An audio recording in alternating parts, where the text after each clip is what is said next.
මූලාසනාරූඪව වැඩ සිටින හෝමාගම උරුගහපත්ව ශාසනාරක්ෂක බල මණ්ඩලයේ ලේකකාකාරී ස්වාමීන් වහන්සේ එන්ද ශ්‍රී සරණංකර දහම් පාසලේ වර්තමාන අනුශාසක ධූරය හොබවන නම කියන්නට අවසරයි රාජකීය පඬිත ගෞරවනීය සේදවත්තේ පඤ්ඤාවංශ ස්වාමීන් වහන්සේගෙන්ද අප දහම් පාසලේ ප්‍රධානාචාර්ය ධූරය හොබවන නම කියන්නට අවසරයි රාජකීය පඬිත ගෞරවනීය තෙරුල්ලේ පඤ්ඤාරාම ස්වාමීන් වහන්සේගෙන්ද මේ ත්‍යාග ප්‍රදානෝත්සවයට අභිමානයක් එක් කරමින් මෙහි සැපමිනි සියලුම ආරාධිත අමුත්තන්ගෙන්ද ආචාර්ය මණ්ඩලයේ ගුරු මෑණිවරුන්ගෙන්ද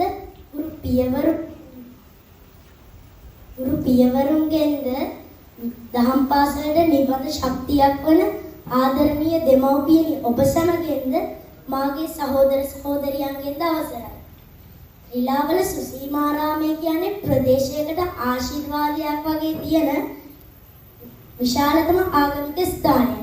ඉතින් මේ ශ්‍රීලාවල සුසීමාරාමයේ යටතේ පවතින ශ්‍රී සරණංකර දහම් පාසල ප්‍රදේශයේ බෞද්ධ දරුවන්ගේ දහම් අධ්‍යාපනයේ දක්ෂිලාවයි. ඉතින් මේ රිලාවල ශ්‍රී සරණංකර දහම් පාසල ආරම්භ වන්නේ 1962 වර්ෂයේ. එදා පටන් අද වෙනසක් වසර 32ක කාලයක් තුල බෞද්ධ දරුවන්ගේ දහම් අධ්‍යාපනය ඔප්නංවමින් අභිමානවත් මම්පෙතක් ඔස්සේ ගමන් කරන ශ්‍රී සරණංකර නාමය අද වෙනකම්ම ඒ අභිමානවත් මම්පෙතේ ගමන් කරනවා. ඒ වගේම මේ ශ්‍රී සරණංකර දහම් පාසල දහම් අධ්‍යාපනයේ පමණක් නොව මේ ශ්‍රී සරණංකර දහම් පාසල බාහිර ක්‍රියාකාරකම් මතින්ද ඉදිරියෙන් යනවා.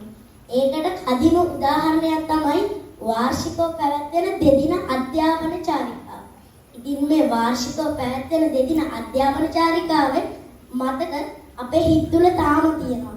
ඒ වගේම අවුරුදු උත්සවය වාර්ෂික සීල සමාදාන වැඩසටහන වගේ ක්‍රියාකාරකම් දක්ෂයන් අතර අධිදක්ෂයන් සොයන දැනුම විනුම තරංගය වාද විවාද තරංගය ඒ වගේ බාහිර ක්‍රියාකාරකම් රාශියකුත් මේ රිලාවල ශ්‍රී සරණංකර දහම් පාසලේ තියෙනවා.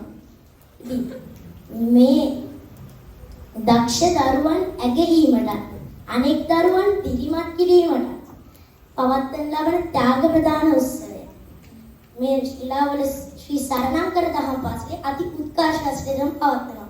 ඉතින් මෙවංගු මහඟු කෘත්‍යයක් කිරීමට සහාය දුන් අපගේ දහම් පාසලේ අනුශාසක ස්වාමීන් වහන්සේ ප්‍රධානාචාර්ය ස්වාමීන් වහන්සේ ආචාර්ය මණ්ඩලයේ ගුරු මෑණිවරු ගුරු පියවරු සහ මේ කාර්යයට උදව් කර සියලුම දෙනා කෘතඥතාපූර්වව සිහිපත් කරමින් ඒ වගේම අපේ දහම් පාසලේ ආදර්ශ පාඨය මානිකත්ත අභිග්ගම නොනගති ඉදිරියට කියන ආදර්ශ පාඨය අනුව මේ දහම් පාසල සෑමදාම නොනගති ඉදිරියට යත්වායි ප්‍රාර්ථනා කරමින් මගේ කතාව නිමා කරනවා. අසා සිටිය ඔබ සමට සම්මා සම්බුද්ධ